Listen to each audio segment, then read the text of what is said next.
আমি যে ঘোষণা করছি ইয়াকা না'বুদু, শুধু আপনার ইবাদত করি, এই ইবাদত মানে কি এটা আগে আমাদেরকে বুঝতে হবে। আল্লাহ রাব্বুল আলামিন বলেন, ওয়ামা খালাকতুল জিন্না ওয়াল ইনসা ইল্লা লিয়াবুদুন। আমি মানব জাতি এবং জিন জাতিকে সৃষ্টি করেছি শুধুমাত্র কেবলমাত্র এককভাবে আমি আল্লাহ রাব্বুল আলামিনের ইবাদত করার জন্য। আমি আমার বান্দাদেরকে সৃষ্টি করেছি, জিন জাতিকে সৃষ্টি করেছি। সূরা বাইয়ানার মধ্যে আল্লাহ রাব্বুল আলামিন বলেন, ওয়ামা উমিরু ইল্লা লিয়াবুদুল্লাহা মুখলিসিনা লাহুদ্দিন। আমি অর্ডার করেছি আমার বান্দাদেরকে, আমার বান্দারা যাতে করে একনিষ্ঠভাবে শুধুমাত্র আমি আল্লাহ সুবহানাহু ওয়া তাআলার ইবাদত করে, গোলামি করে, দাসত্ব করে। আমি আমার বান্দাদেরকে এটা অর্ডার করেছি, হুকুম করেছি, তাদের উপরে আমি এটাকে ফরজ করে দিয়েছি। এবার ইবাদত মানে কি সংক্ষিপ্ত আকারে যদি বলতে চাই, ইবাদত মানে কি?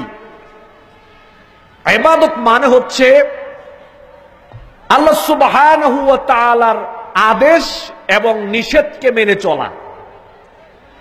একনিষ্ঠভাবে আল্লাহ সুবহানাহু ওয়া তাআলা আমাদেরকে যা কিছু আদেশ করেছেন, ওই আদেশগুলো একনিষ্ঠভাবে শুধুমাত্র আল্লাহ সুবহানাহু ওয়া তাআলার জন্যই ওই আদেশগুলো মেনে চলার নাম হচ্ছে ইবাদত। আর আল্লাহ আমাদেরকে যা কিছু করতে নিষেধ করেছেন, ওই নিষিদ্ধ বিষয় থেকে শুধুমাত্র আল্লাহ সুবহানাহু ওয়া তাআলার জন্য ওই নিষিদ্ধ বিষয় থেকে বিরত থাকার নাম হচ্ছে ইবাদত। এবার সালাতে বলছি ইয়াকা না'বুদু। সালাতে এসে বলছি শুধু আমি আপনার কথা মতো চলবো, শুধু আমি আপনার কথা মেনে চলবো, আমি শুধুমাত্র আপনার আনুগত্য করব। আপনার আনুগত্য ছাড়া পৃথিবীর কোন মানুষের আনুগত্য আমি করব না। সালাতে দাঁড়িয়ে প্রত্যেকটা মানুষই এই কথা বলে,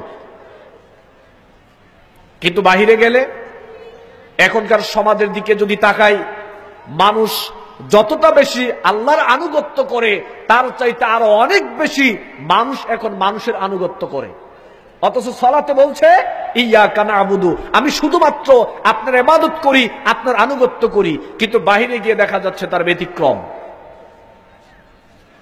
সুতরাং ইবাদত মানে হচ্ছে জীবনের প্রত্যেকটা ক্ষেত্রে, জীবনের প্রত্যেকটা সেক্টরে, জীবনের প্রত্যেকটা জায়গায় আল্লাহ সুবহানাহু ওয়া তাআলার আদেশ এবং নিষেধকে মেনে চলা, শুধুমাত্র আল্লাহ সুবহানাহু ওয়া তাআলার সন্তুষ্টির জন্য।